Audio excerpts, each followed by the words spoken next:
Indirectly PD पूरा माफ नहीं होता। आपने उसमें मेंशन किया कि यानी क्या बोलते हैं कि पूरे महाराष्ट्र का एक साथ होगा, ठीक है, महाराष्ट्र का एक साथ होगा तो महाराष्ट्र में एक्चुअल पीडी है, लेकिन मुमरा के लिए जो फिक्सिटियस एरिया चढ़ा करके आपको पीडी किया गया था उसका आप लोग यानी सीपीएल करके फिक्सिटियस एरियाज को उड़ा करके दोगे तो वो आपको राहत होगी। आप यहाँ पर अपना नोडल ऑफिस जल्द से जल्द खोलोगे। आप अभी ऑफिसर दे रहे हो जो इस पर जाँच नहीं करेगा। मीटर चेंजिंग का हमको सॉल्यूशन क्या है वो बताइए। का जो टोरेंट आज जबरदस्ती मीटर चेंज करता है, मैं आपसे पूछना चाहता हूँ कि एज ए इलेक्ट्रिसिटी प्रोवाइडर आपका वो फ्रेंचाइजी है, आपको राइट है क्या, मैं उसकी छोड़ दो टोरेंट की, आपको राइट है क्या जबरन कोई भी कंज्यूमर का मीटर जाकर के चेंज करना अगर वो सही दुरुस्त चल रहा है तो रेगुलेशन यूटिलिटी बदला सकता है, उसको अगर लगता है कि उसका मीटर ये है नहीं, रेगुलेशन के हिसाब से मीटर चेंज कर सकता है, उसके लिए रोक नहीं सकते। हाँ, आपको मैं लगाया वाला जो मीटर है वो डाउटफुल लग रहा है या फिर आप चाहते कि वो भी ना लगे, मीटर नहीं लाऊं मेरा अच्छा है तो वो कर सकते हैं आप मार्केट से खरीद के। ये क्या जो मीटर रेगुलर चढ़ रहा है उसको बदलने का राइट है? एक आदमी अच्छा है क्या उसको दवाखाने में एडमिट करने का राइट है आपको? आदमी का सवाल नहीं sir, as per regulation meter change कर सकते हैं। कौन सा रूल है सर? मीटर का है सर रेगुलेशन, मैं देता हूँ सर आपको देता हूँ, अभी नहीं है मेरे पास, मैं लाया नहीं हूँ, मेरे पास है ये कोई रूल नहीं। नहीं सुनिए ना सर, रेगुलेशन मैं इतना हाँ बता आपके लिए एक बहुत फायदा क्या है कि आपको अगर वो मीटर नहीं लगाना है तो मैं ला सकता हूँ मेरा, या फिर अगर ये एग्री अभी फिलहाल है कि हम कर देंगे, अगर आपको ऐसा शक है कि ये नहीं करेंगे तो हम बराबर फॉलो नहीं है ना ये नहीं, ठीक है, 1 महीने तक कम से कम ये अगर आश्वासन देते हैं सर कितने दिन में ये काम हो सकता है? हाँ ये पूछो।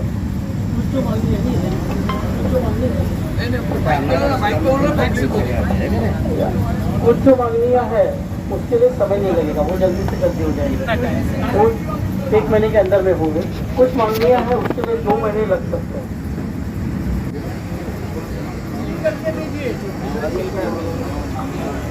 आप जितनी भी बात कह रहे हैं ना कि ये काम 1 महीने के अंदर अंदर हो जाएगा और बाकी जो पेंडिंग में है उसका क्या, वो 2 महीने में, 2 महीने के अंदर पूरा रिप्लाई आप दे देंगे, सारी चीजों का काम हो जाएगा।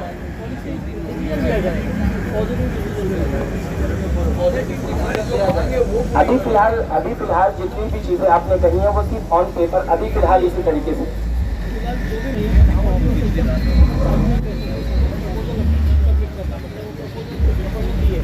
अगर सर भाई को ये शक है कि ये कह करके जा रहे हैं, लेकिन अगर हमने अनशन तोड़ दिया तो दोबारा फिर आप उस तरीके से काम पूरा नहीं करेंगे जिस तरीके से हम चाहते हैं। अगर ये बात रहेगी तो साहब हम उलमाए किराम की टीम आए हुए हैं यहाँ पर और आज इनसे रिक्वेस्ट कर रहे हैं कि आप अपनी भूख हड़ताल को ख़त्म कर दीजिए।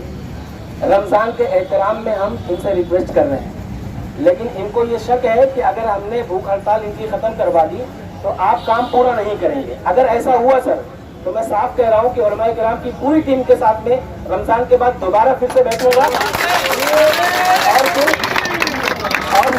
और फिर इससे बड़ी तादाद में उलमाए किराम आएंगे और आवाम का हुजूम उतारेंगे सर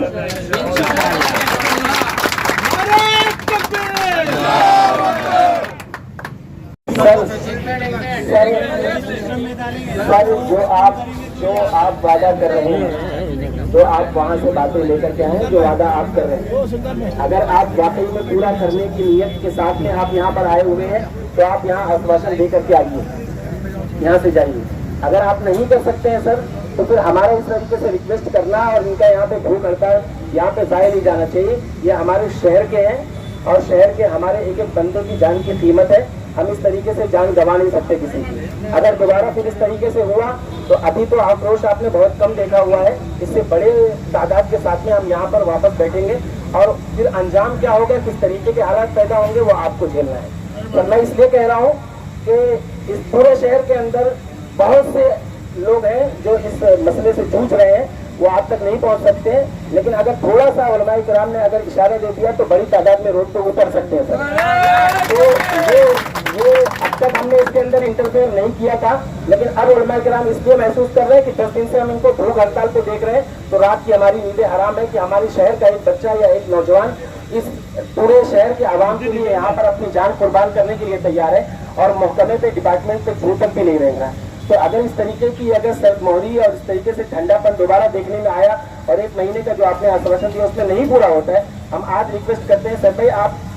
भूख हड़ताल इस वक्त आप डिसकंटिन्यू कर दीजिए प्लीज हमारी दरखास्त पर, और अगर इसके बाद नहीं करते तो हम वादा करते हैं कि आपका यहाँ बैठना होगा और उलमाए किराम की बड़ी तादाद आपके ताउन के लिए यहाँ पे आएगी और आवाम के साथ इंशाल्लाह आएगी। तो ये हमारी आपसे दरख्वास्त है कि आप भूख हड़ताल को डिसकंटिन्यू कर दीजिए। रमजान है, हम उसके एहतराम के अंदर इसको खत्म करने की दरख्वास्त करते हैं आपसे।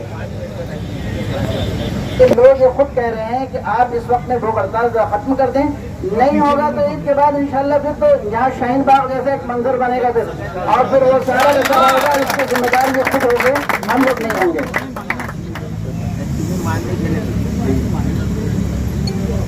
देखिए कि अभी हम लोगों का टीम का डिसीजन हुआ 2 मिनट में मैंने बोला कि यस और नो में बात करिए, क्योंकि सबको पता है कि हमारे रहबर औरमान होगी, अगर आप लोग आज हमारे पास आए और अल्लाह की तरफ से ये मदद थी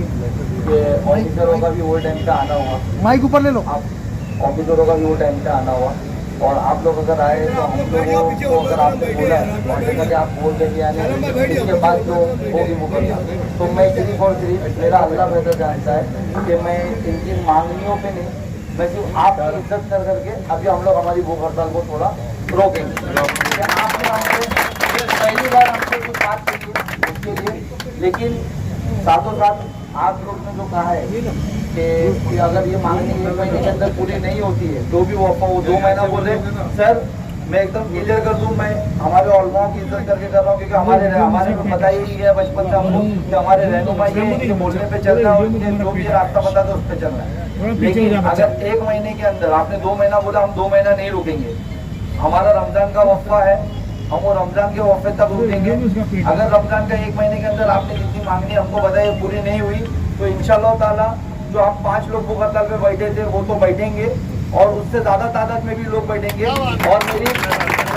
हमारे आप लोगों से रिक्वेस्ट है कि जैसा आपने कहा कि आप लोग साथ दोगे, इंशाअल्लाह ताला हम डे 1 से आप लोग साथ दीजिएगा,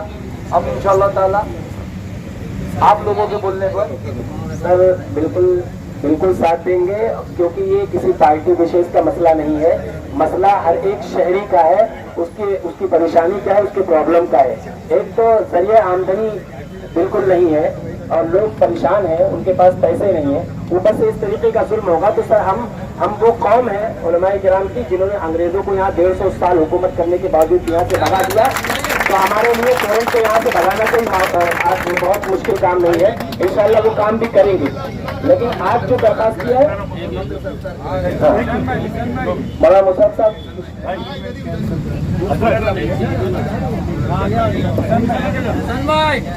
अस्सलाम वालेकुम। देखिए आज सिर्फ यहाँ पर उलमा इकराम ही मौजूद नहीं है, समाज के मौलिम भी यहाँ पर मौजूद है, मदारिस के मुदर्रिस भी यहाँ पर मौजूद है। और आज हमारा यहाँ आने का मकसद सिर्फ इतना है कि हम सैफ भाई के साथ थे इस मुद्दे पर और इसके बाद भी इस मुद्दे पर इंशाअल्लाह हम साथ रहेंगे, क्योंकि ये मुद्दा किसी एक पार्टी का मुद्दा नहीं है, ये मुद्दा आवाम का मुद्दा है और उस मुद्दे के लिए 10 दिन से यहाँ पर हमारे सैफ भाई बैठे हैं। हमारा मकसद यही है, हम तुम्हारे साथ हैं।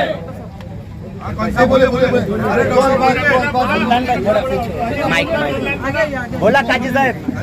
सर बसा अजय सर, हाँ बैठो काजी काजी सर के लिए यहाँ पर भूख हड़ताल पे बैठे हुए हम उनके साथ में, और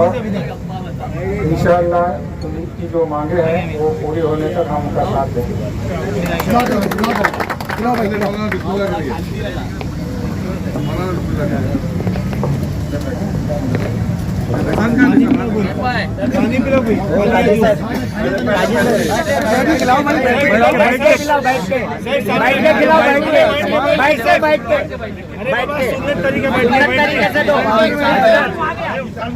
अजय सर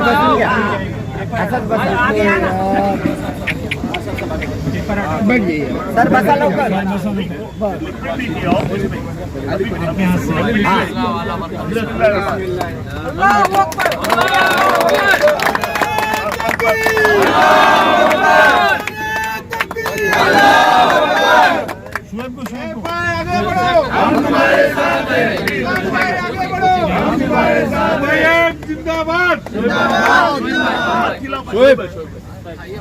बस खिलाइए बस खिलाइए।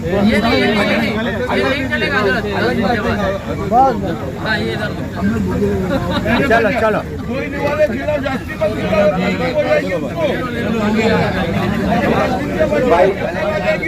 भाई मैं फाइनल मेरी बात करता हूँ। सूर्या में भाई मीडिया ना हाँ बोला ना अजय साहब भाई बोला क्या बोल रहे थे अच्छा खासा चल रहा था यार खाली खड़े हो गए जाकर जी जी पहले उनका उधर बोलो बोलो बोलो हम लोग उनसे बैठ लेंगे आपका हो गया एक मिनट उनका हो गया अपन उससे वो भाई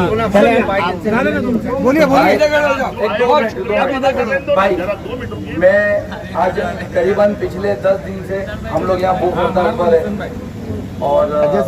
इस 10 दिन के दौरान हमारी टीम से जैसे 5 लोग थे, मैं था, लिसान अंसारी भाई थे, शोएब डोंगरे भाई थे, नासिर शेख भाई थे और मुशीर भाई थे। आपने देखा किस तरीके से इनकी चौथे दिन क्या हालत हुई थी शोएब डोंगरे भाई की और छठे दिन अपने नासिर भाई की हालत एकदम नासाज हुई थी। कल हमारे मुशीर भाई 9 दिन तक अल्हम्दुलिल्लाह उन्होंने हमारा साथ दिया, जंग लड़े, उनकी तबीयत खराब हुई और आज मैं और लिसान भाई अकेले थे और इंशाल्लाह ताला अगर अल्लाह यकीन मानिए मेरा अल्लाह गवाह है कि मैं इसको कंटिन्यू ही करता। अगर हमारे उलमा अगर आज हमारे बीच नहीं आते इत्तेफाकन तो मैं इसको कंटिन्यू ही करता। मैं तमाम मेरे साथी जो मेरे साथ खड़े रहे, उसके बाद हमारे नगर सेवक शाह आलम भाई जो दिन रात यहाँ पर रुके हमारे साथ, हमारे जावेद सिद्दीकी भाई जो कंटिन्यूसली हर विभागों में भाग दौड़ करे और जो भी हमारे अहमद नेता भाई हो, हमारे नफीस अंसारी भाई हो, हमारे कादर भाई हो जो दिन रात यहाँ थे, अच्छू भाई हो, समीर भाई हो, असलम अंसारी भाई जो रात पर है, मौलाना थे हमारे नौशाद वो थे और मैं जिनका नाम नहीं ले पा रहा हूँ मैं उनसे माफ़ी चाहता हूँ। जितने भी साथियों ने हम लोगों का साथ दिया, आज जो उलमाओं ने हम लोगों का साथ दिया, शहर से जितनी बड़ी हस्तियों ने साथ दिया, जितने NGOs ने हमारा साथ दिया, हम सब और जितनी पार्टियों ने हमें समर्थन दिया, साथ दिया, जो NGOs ने समर्थन दिया, साथ दिया, हमारी माँ बहनें जो आ करके बैठती थी यानी 20-20 करके ग्रुप बनाकर आती थी, कभी 40 का ग्रुप बनाकर आती थी, संडे के रोज़ एक बड़े मॉब में आए। मैं उन सब का पत्रकार भाई लोग जो कंटिन्यूसली हमारी न्यूज़ें बनाते रहे जिससे प्रशासन पे बहुत वो हुआ और हमारी नई नौ तो कम से कम उन लोगों ने 5 उसको मांगनी को गंभीरता से लेते हुए तो मैं पत्रकार भाइयों का मैं इन सब का एकदम दिल की गहराइयों से शुक्रिया अदा करता हूँ। आप लोगों ने साथ दिया और ये वादा करता हूँ कि अगर ये बाकी की जो 4 मांगे हैं हमारी, अगर ये रमज़ान के महीने में इन लोगों ने पूरी नहीं की तो रमज़ान के बाद इंशाअल्लाह ताला फिर से भूख हड़ताल छिड़ेगी और यही जगह पे छिड़ेगी और ज़्यादा तादाद में।